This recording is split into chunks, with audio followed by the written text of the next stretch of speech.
શ્યામ, તું કહે છે ને કે ભૂતલ ઉપર જાઓ અને તે યમુનાજીને પણ સ્થાપ્યા, ગિરિરાજજીને પણ સ્થાપ્યા, અને મારે ભૂતલ પર જવાનો સમય તો ક્યાં જવું? તો કનૈયો કહે છે કે બરસાનામાં વૃષભાનજી છે, ત્યાં તું જા. કે બીજું કોઈ નથી કે ના, વૃષભાનજી પાસે ગૈયા છે. કેટલી? કે 5 લાખ ગાય છે. કે સારું, તો તું ક્યાં જન્મવાનો છે? તો કે રાજાજી ચતુર હતા, પૂછ્યું અચ્છા એમ કે તું ક્યાં જન્મ લેવાનો છે? કે હું નંદરાજને ત્યાં આવીશ. કે કેમ? કે એના ઘરે 9 લાખ ગાય છે. તો રાજાજી કે તો હું એના ઘરે જઈશ, જ્યાં ગાય વધારે ત્યાં હું જઈશ. કનૈયો કે ત્યાં ન જવાય, ત્યાં મારે જવાનું છે. રાજાજી કહે હે કનૈયા, ફરી માન કરું? કે ના ના માન ના કર. તો ચલો નંદાલયમાં હું જઉં, બરસાનામાં તું જા, જ્યાં ગાય વધારે હોય ત્યાં મારે જવાનું. તું મારું નહીં માને? અને જો સાંભળ, પહેલા હું જન્મ લેવાની છું ને, એટલે તારા કરતા મોટી છું, એટલે મોટાનું માન રાખવાનું કે નહીં? કે હા. તો કનૈયો સમજાવ્યો કે જો રાધા, નંદાલયમાં મારા જવાનું કારણ અને બરસાનામાં તારા જવાનું કારણ પાછળ રહસ્ય છે. કે શું?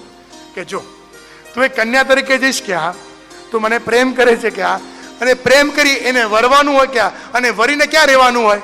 કે પ્રેમીની પાસે. તો પ્રેમીનું ઘર નંદાલય. હવે વિચાર કર કે તું નંદાલયમાં જન્મેલું, વૃષભાનપુરમાં હું જઉં તો તારે નંદાલય છોડવું પડે. તારે નંદાલય છોડવું ન પડે એટલે તને વૃષભાનપુરમાં જન્મ આપું અને નંદાલયમાં લઈને આવું, એટલે એ પણ તારું ને આ પણ તારું. રાજા કે કનૈયા તું બહુ ચતુર છે. જો કનૈયા પાસે દરેકને સમજાવવાની સ્ટાઇલ છે, આવડે છે, સમજાવી દે છે, પોતાની વાતને મનાવી દે છે. તો એવી ગાયોનું પણ મહત્વ છે. પહેલાના સમયમાં ધનિક કોણ કહેવાતો? જેની પાસે જેટલી ગાય વધારે એટલો એ ધનિક, એ સંપન્ન કહેવાતો. તો નંદરાયજી પાસે 9 લાખ ગાય. આજે પણ આપણે નાથદ્વારામાં શ્રીનાથજીની ગૌશાલામાં જઈએ, પૂજન કરીએ, ગાયના નીચેથી નીકળીએ, પૂછડું માથે અડાવીએ, કેટલું બધું કરીએ, ગાય કંઈ નથી કરતી, શાંતિથી ઉભી હોય છે. કેમ? એ કારણ છે, એ નંદાલયમાં જે ગાય છે ને એનો વંશ વારસો ત્યાં ચાલે છે, ને શ્રીનાથજીની ગૌશાલામાં ગાય છે એટલા માટે શાંત છે. અમારી ગૌશાલા છે શ્યામ ઢાક ઉપર, બધી સફેદ ગાય, અને જેટલું તમે ગાયની પાસે આવો ને તમને પ્રેમ કરવા આવે, તમને ડર ના લાગે. હમણાં ત્યાં શેડ બનાવડાવ્યો, એટલી સારી ગાય, એટલી રૂપાળી ગાય, ચારો તરફ તમારે ગાય ઘેરી લે અને તમને પ્રેમ કરવા આવે, વહાલ કરે. એવું લાગે કે મારો ભક્ત આવી ગયો. શ્રીનાથજીની ચરણ ચોકી શ્યામ ઢાક, જ્યાં શ્રીનાથજી ગુસાઈજીની આજ્ઞા કરી હતી કે હું ખેલ ખેલું છું, તમે દહીં ભાત લઈને આવો, અને ગુસાઈજી દહીં ભાત લઈને આવ્યા.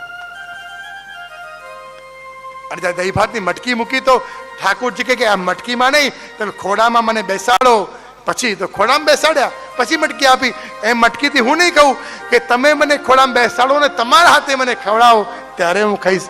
એટલે ભગવતી ગાયું ને મીઠો મદન ગોપાલ, રેણુ વેણુ અને ધેણુ, તનનું અતિ મહત્વ. રેણુ એટલે પ્રભુને રેણુ કેમ પ્રિય છે?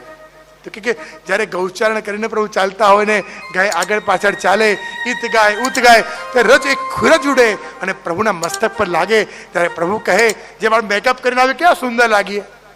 જો કોઈ પણ સ્ત્રી મેકઅપ કરે ને તો બીજાને કે કેવી લાગુ છું, એમ ઠાકોરજી ઉપર જ્યારે ગાયના એક ખરજની રજ ઉડે ને, ત્યારે ગોપીને ગોપ સખાઓને પૂછે, અરે નંદાલયમાં આવીને યશોદાજીને પૂછે કે આજ મેં કેસો લગ રહ્યું. યશોદા પૂછે કેમ આવું કે છે? કે અરે ગાયના ચરણની રજ મારા મસ્તક પર ઉડી છે, મારા સુંદર કપોળ ઉપર ઉડી છે, એટલે હું બહુ સુંદર લાગતો હોઈશ. એવું સુંદર મેકઅપ કરે છે. બહુ પ્રભુને બહુ પ્રિય છે રજ, અતિશય પ્રિય છે.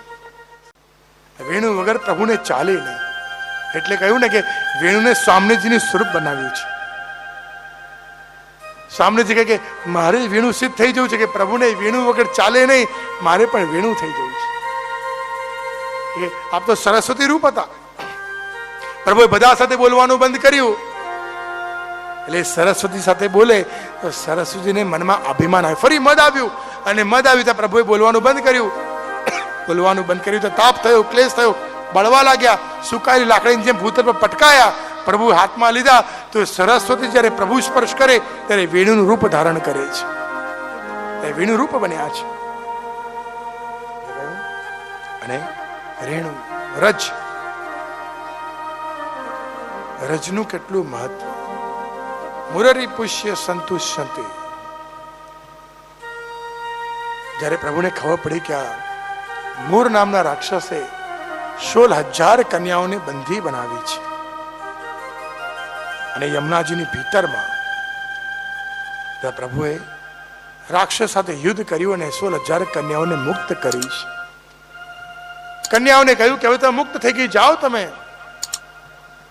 ભાગવત ચરિત્ર કહે છે, કન્યાઓ કહે પ્રભુ એક રસ્તો છે હવે, કે શું, કે યા તો ફરી અમને રાક્ષસને સોંપી દો યા પછી અમને મારી નાખો, પણ અમે જગતમાં જઈએ ક્યાં આવે? કે કેમ? અરે આ રાક્ષસ સાથે રહ્યા હોઈએ તો આ જગતમાં અમને કોણ સ્વીકારશે? શું આપ અમને સ્વીકારવા તૈયાર છો? ત્યારે પ્રભુ એ સમયે 16,000 કન્યાઓનો સ્વીકાર કર્યો છે અને વિવાહ કર્યા છે. એટલે વૈષ્ણવ જ્યારે પણ વ્રજમાં જાય અને વ્રજમાં જઈને આવે ને ત્યારે ઉત્સવ કરતા. અમારે ત્યાં પુષ્ટિ માર્ગમાં લોટી ઉત્સવ ફેમસ થઈ ગયા. યમુનાજીના લોટી ઉત્સવ ક્યારે થાય, ક્યારે થતા, એનો પ્રાચીન ઇતિહાસ અને પરંપરા શું?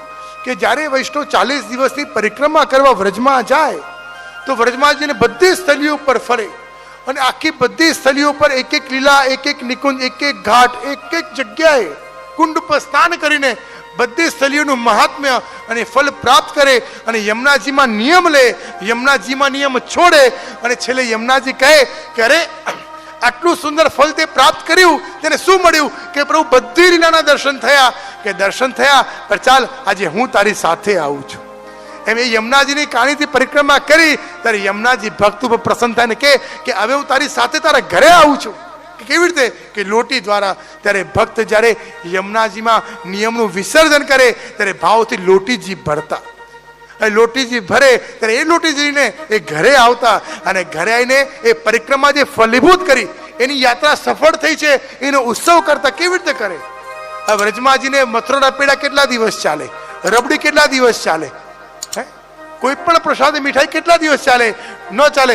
યમુનાજી કહે કે બધી મીઠાઈઓ ના ચાલે, આ એક મીઠાઈ, આ યમુનાજી રૂપ છે, પ્રસાદ રૂપ, એ ઠેઠ સુધી ચાલે છે. અને એટલે બધા ભક્તોને બોલાવ્યા કે શેની વહેંચણી કરીએ? કે યમુના જલની વહેંચણી કર, કે તને જે અલૌકિક લીલાના દર્શન પરિક્રમા દરમિયાન થયા એવા દર્શન આ બધા ભક્તોને થાય.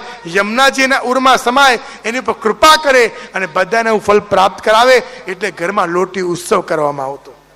એટલે આપણા બધાના ઘરમાં લોટી ઉત્સવનો મહિમા થયા કે જે ફલ મને મળ્યું છે એ ફલ યમુનાજી તને આપે, આવો સાથે મળીને ઉત્સવ કરીએ. અને ત્યારે વૈષ્ણવ ગાતો ને આજે યમુનાજી પધારે અમારે ઘેર રે, આજે આનંદ લહેર. યમુનાજી ઘરે પધારવું એ સૌભાગ્ય છે, એમને એમ પધારતા જ નથી ને. યમુનાજી ક્યાં પધારે? લક્ષ્મી ક્યાં પધારશે? ખાલી કોઈ જગ્યાએ સવાલ લખો કે લક્ષ્મી ક્યાં પધારે તો જવાબ આવે જ્યાં વિષ્ણુ બિરાજે ત્યાં લક્ષ્મી પધારે. વિષ્ણુ લક્ષ્મી સાથે છે. તો યમુનાજી ક્યારે પધાર્યા? કે તારા ઘરમાં તારા ભાવરૂપ ઠાકોરજી સદાય માટે બિરાજે છે, તારી સેવા લે છે, તારી સામગ્રી લે છે, તારી ઉપર કૃપા કરે છે. એનો સંકેત થયો કે આજે તારા ઘરે યમુનાજી પધાર્યા છે.